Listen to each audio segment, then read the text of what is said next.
Hey there, Heather Boyd Wire here. I do wire art and jewelry making videos every week on my channel. This week we're making these super cute puzzle piece earrings, and these were inspired by Patricia in the Facebook group, the Wire Art and Jewelry Makers Club, because she makes jewelry with puzzle pieces for autism awareness. I used to make puzzle jewelry with the kids in the special needs program at the local high school, and they would sell them to raise money for their program. So what you're going to need for this project are your tools, some 20 gauge wire, earring hooks, a couple of 6mm beads, and some head pins. A hack I often use when I'm making earrings is to take the two wires and put them together to do the silhouette of the earrings. These are about 8 inches long, and what you're going to do is take your round pliers. These are sort of a larger round plier, and we're just going to do the shape of the puzzle piece. Now you're going to alternate between your large and small round nose pliers, and for the sharp bends you're going to use the smaller ones. So we're going to go around and do the outside. Now you could definitely get a puzzle piece and trace the shape if you want first. And I've done so many of these that it's just kind of natural for me now. So we're going to use the larger round pliers to get into these larger round areas. Okay, and then we're going to alternate, and we're just going to do the silhouette. And like I said, I've done so many of these, so at first it was a little tricky to get the design down, but now I kind of have it down pat. And after I show you this method, I'll show you another method. If you have trouble with the shape, there's another way that you can do it. So we're going to just go ahead and follow the shape. You can always practice first by drawing a few out on paper just to get the hang of it and get your brain trained to do the right shape, because our brain has a memory. So often, you know, when you do something enough times, it'll just come naturally. And that's what I find with the wire, because I've been doing it for 30 years. It really is, it's almost easier than drawing sometimes, depending on the design. So we're just going to go ahead like this. Now this end is going to be wrapped around. We want to just do a loop at the top, which will be, the loop is actually the last loop of the puzzle piece itself. So we're going to kind of use that for two things. So we're just going to go like that. So now we have our basic shape, and they're actually exactly the same size, which is awesome.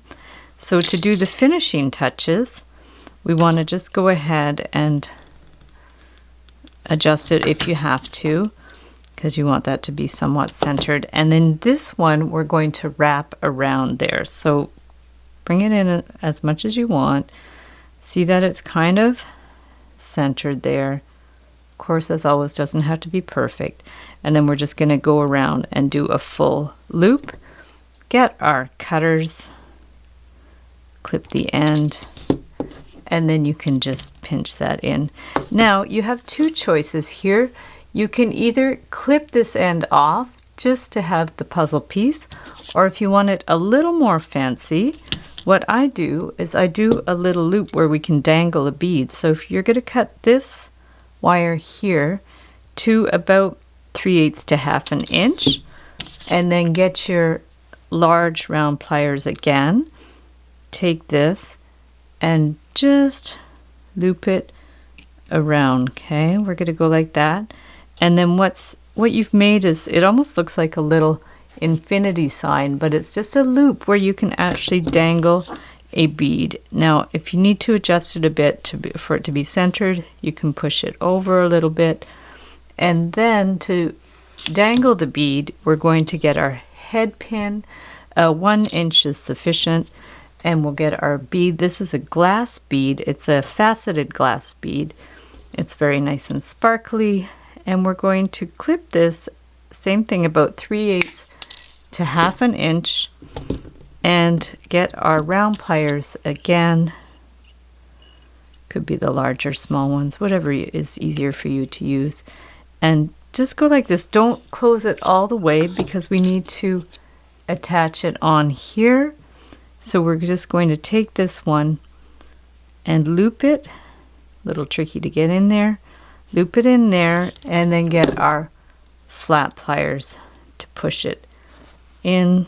Okay, and there, it's so cute. Their little puzzle piece with the dangling bead. And all you have to do now is take your hook, open it up, put it in there, and there we go. Super cute. So the other hack I have to make the earrings is I have these templates that I made. I actually made a lot of these many years ago, and now you can actually buy these jig kits, wig jigs I think they're called, where you can set them up and do different designs.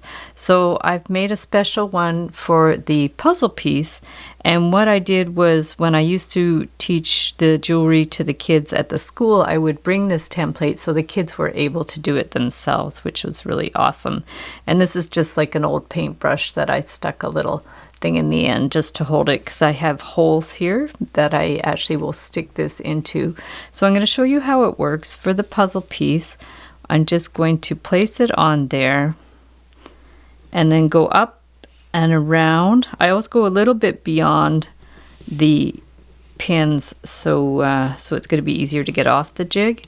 And so when we're up here, then we're going to take this one and stick it right in there. So we have our round form and then around. I make all kinds of gadgets at home to help me with my jewelry making. If you watch my live streams, you'll see that I do a lot of experimenting with different things, and it's really fun. I'm all about design and trying to work out different designs. So this is great. If you want to invest the time in creating a jig, you can.